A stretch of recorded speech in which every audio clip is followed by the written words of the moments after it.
Se você ainda não me segue no Instagram, vai lá, @SamuelCacunha. E se quiser o conteúdo completo de biologia para vestibular e Enem, acesse a minha plataforma. O link está aqui na descrição do vídeo.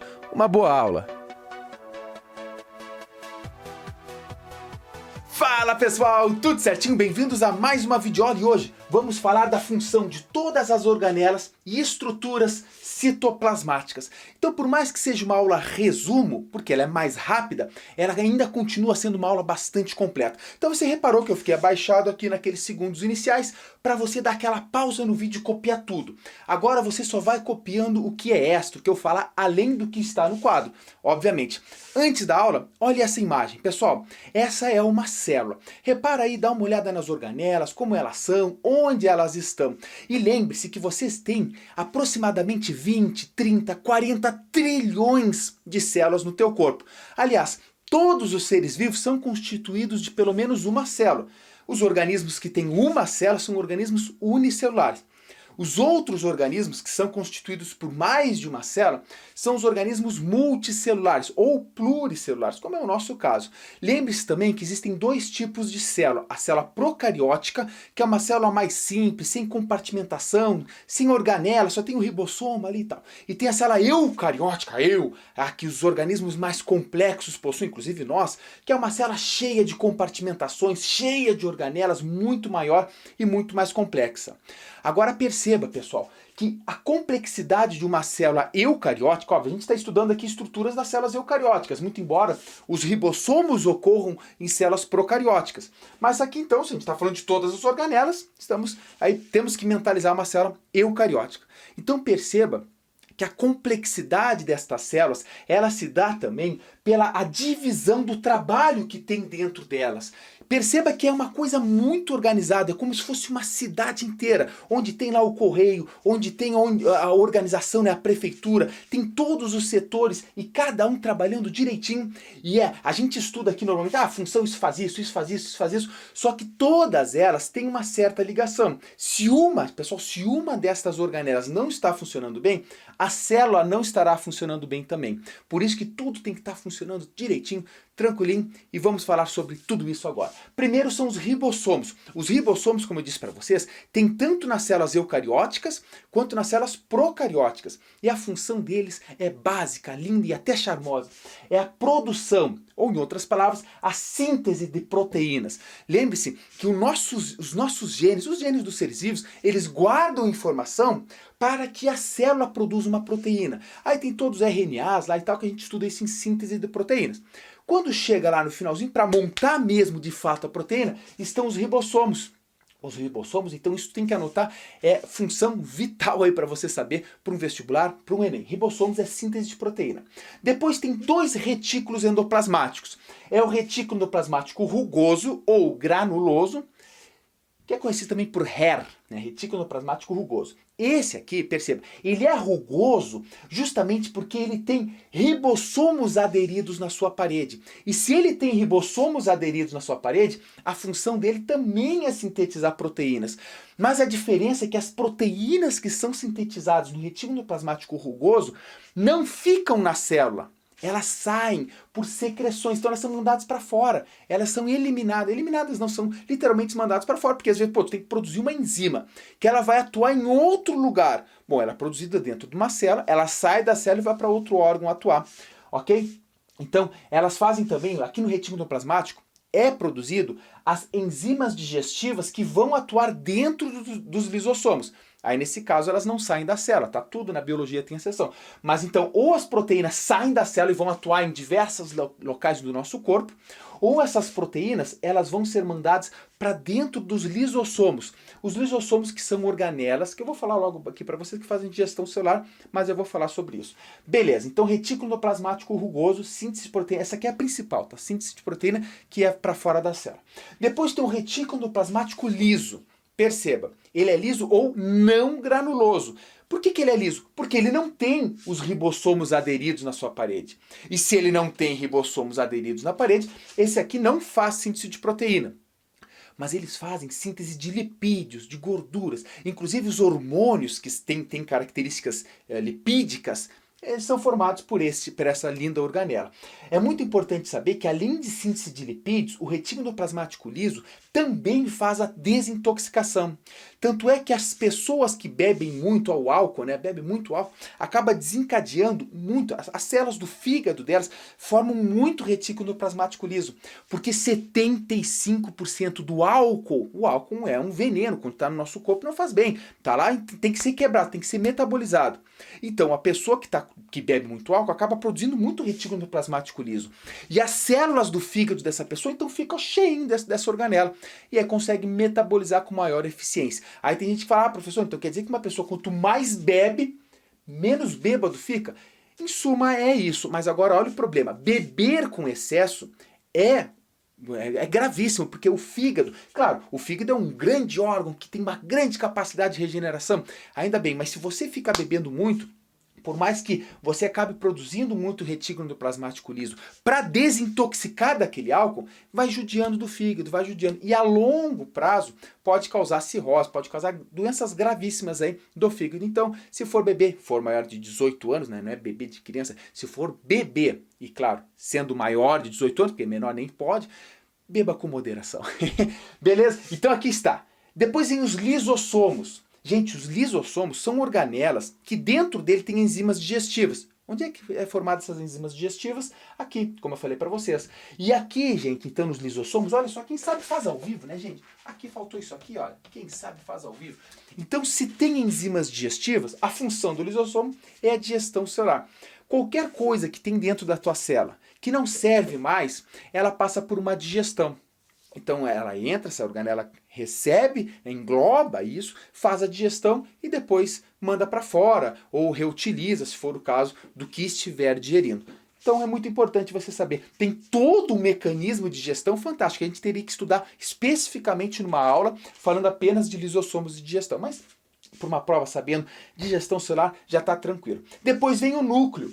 Muitos estudantes não consideram o núcleo uma organela celular. Tem gente que fala, a célula é formada por membrana, citoplasma e núcleo. Então, o núcleo não é organela. Não, gente, é que o núcleo é sim uma organela e é de todas a maior organela. Aqui até vale uma curiosidade. O conceito para uma estrutura ser considerada organela é ter membrana. Lembra, o núcleo também, assim como a exceção do ribossomo que não tem membrana. Essas aqui, essas organelas, são constituídas por membrana e o núcleo é isso. Então ele é gigante, está no meio da célula e ele que controla a nossa célula. Então tu pode botar que o núcleo é o centro de controle da nossa célula. Obviamente, da célula que possui núcleo, porque a célula procariótica não tem núcleo. Inclusive, a célula procariótica não tem nenhuma dessas organelas. Vai ter lá, como eu disse para vocês, apenas o ribossomo, que tem que sintetizar proteínas. Beleza. Então, o núcleo é o centro de controle da célula. Ele controla como? Ele armazena o nosso material genético. Lembra, todo o nosso DNA está dentro do núcleo, protegido. Então, ele está armazenando e protegendo, guardando o nosso material genético. Lá dentro, sim, tem vários reguladores genéticos, tem muita coisa ali funcionando. E a gente vai ativar ou desativar alguns genes de acordo com o local que a nossa célula está funcionando. Por exemplo, tu não pode ter uma célula no cérebro secretando uma unha. Não, os neurônios eles inativam os genes de secretar unha, de formar unha, e ativam outros genes ali importantes para as células do cérebro. E isso tudo quem está controlando é o nosso núcleo. Todas essas enzimas, esses RNAs, o material genético, tudo ali dentro, os reguladores gênicos, fazem esse controle da célula. E é ali que também fala, pô, tem que produzir mais proteína. Então abre o DNA, faz a leitura, manda pro ribossomo sintetizar a proteína, tá precisando, não tá precisando. Portanto, é o centro de controle. Aqui tu pode colocar que ele armazena o material genético, ele protege o material genético, tudo está aqui dentro do nosso lindo núcleo. Aí vamos para o sexto, a sexta, né, que é o complexo de Golgi, ou também chamado de complexo golgiense. Gente, aqui um termo muito interessante, o que tu pode fazer aqui? Para você saber para qualquer prova. Falou em complexo de Golgi, coloca assim, ó, correio da célula. Pode colocar aqui do lado, correio da célula. Por quê? Ele recebe as proteínas, né? Ele modifica essas proteínas e ele envia. Então o que ele faz? Recebe, modifica, né? empacota e envia elas. Para onde? Para fora da célula. Como que envia para fora da célula? A partir de vesículas secretoras.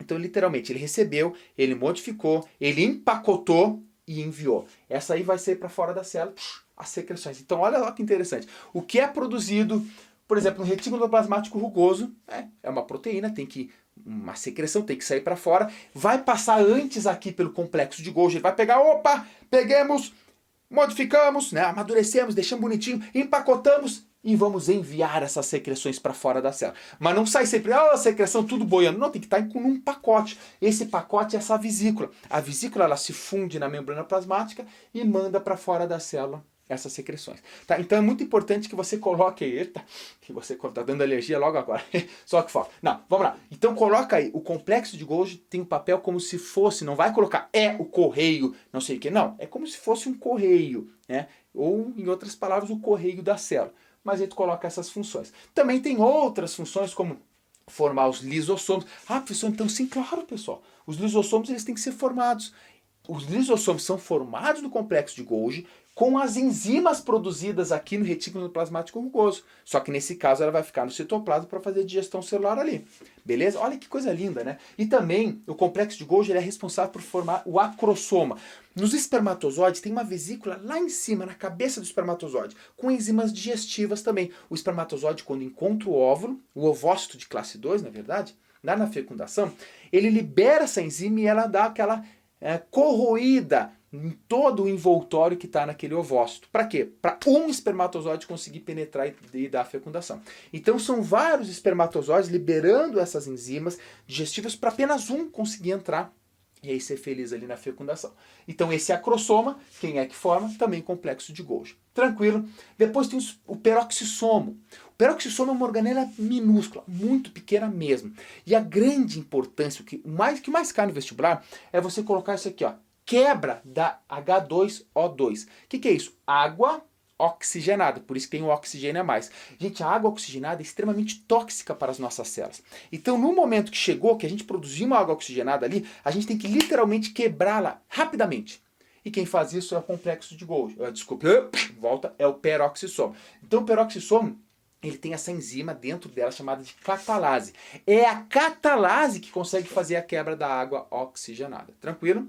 Belezinha, então. Outra função do peroxissomo é a formação. Coloquei entre aspas, porque ele não é sozinho que forma, ele auxilia na formação da bainha de mielina. Lembra que lá nos axônios dos neurônios tem a bainha de mielina que faz com que o impulso nervoso seja muito mais rápido. Ele é como se fosse também um isolante elétrico e por isso faz o impulso nervoso ser tão rápido como é. Aí você teria que assistir a nossa aula de impulso nervoso para entender isso aí.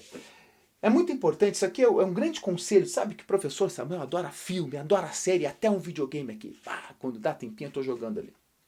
Um filme muito importante que trata da função dessa organela é o Óleo de Lorenzo. Anota aí, o Óleo de Lorenzo.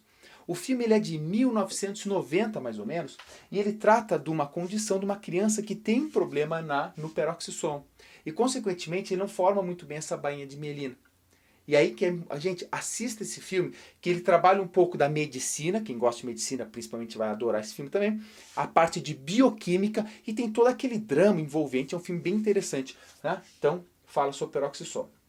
O óleo de Lorenzo. Aí tem o 8, a mitocôndria. A mitocôndria é uma das mais simples. É disparada a organela que mais cai na célula. Por quê?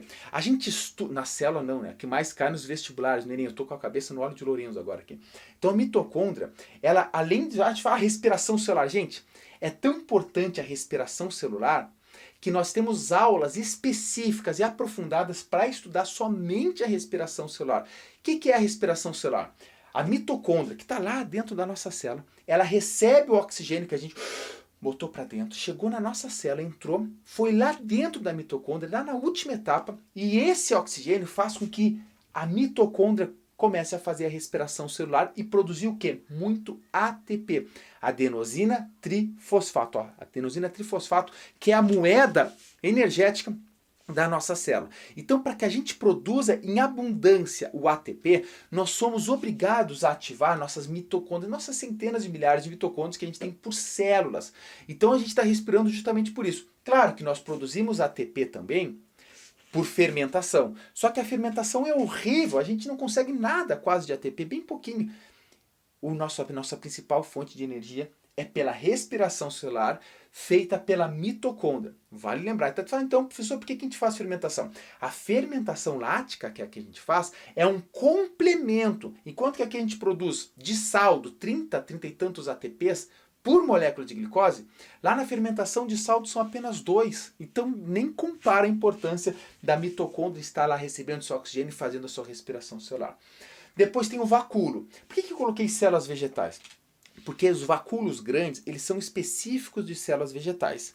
Algumas células animais podem possuir vacúolos, sim, mas quando possuem, são vacúolos bem pequenininhos e a função não compara a importância deles com as células vegetais. Olha só, na célula vegetal você vê gigantesco, ocupa um lado inteiro da célula. E esses vacúolos, eles armazenam substâncias importantes, tá, para a célula vegetal, e também eles atuam na regulação osmótica. O que é a regulação osmótica? Lembra?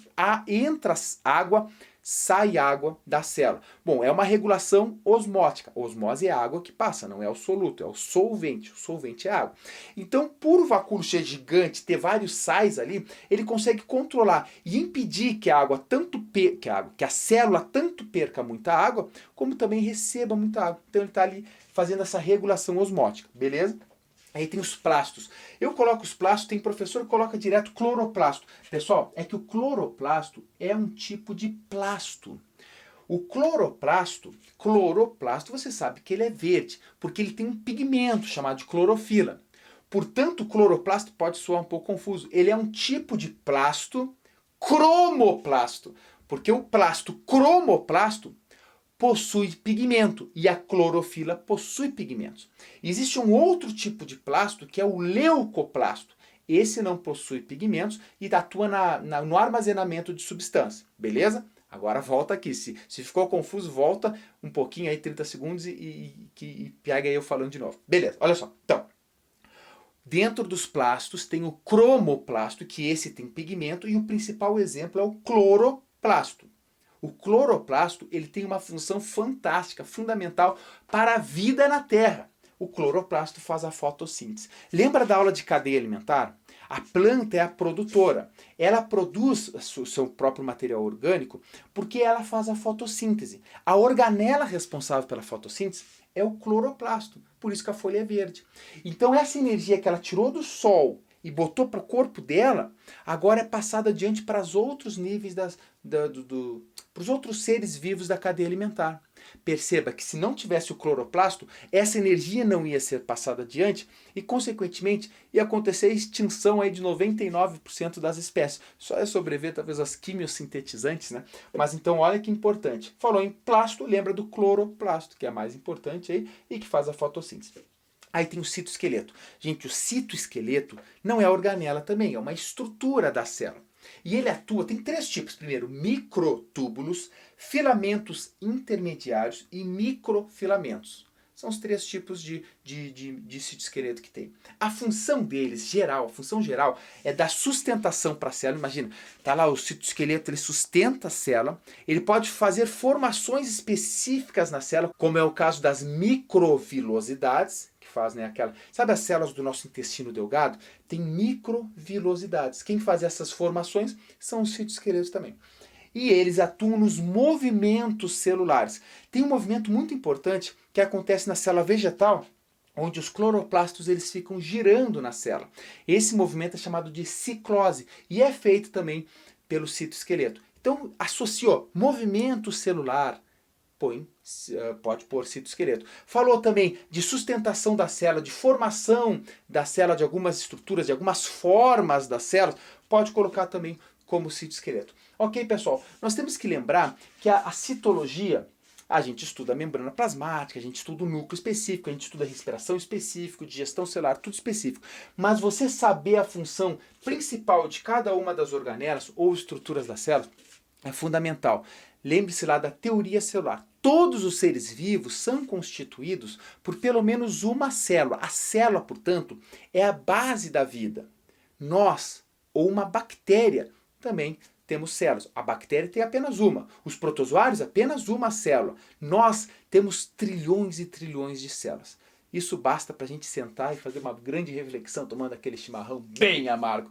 Gurizada, se você assistiu a aula até aqui, significa que você está com vontade de vencer o seu desafio. Seja ele aprovar no Enem, para o curso do teu sonho, passar no vestibular para o curso do teu sonho, ou na prova do ensino médio da faculdade, até do ensino fundamental, porque não, se você é daqueles que gosta de se aprofundar. Então, eu desejo todo sucesso para vocês. Fica aqui o meu grande abraço e nos vemos muito em breve nas... Ah, para aí um pouco. Parem um pouco. Lembre-se, pessoal, se você quiser todo o material de biologia, todo, completo, com todas as aulas, todas as apostilas, simulados, monitoria, aqui na descrição do vídeo, nós temos um link que vai te direcionar para a plataforma Biolândia, né, que é a minha plataforma de biologia, onde lá tem todo o conteúdo do ensino médio aprofundado e organizado, com material para download, tudo completinho lá. Então, estou te esperando até lá. Um grande beijo, um grande abraço e até mais. Tchau, tchau.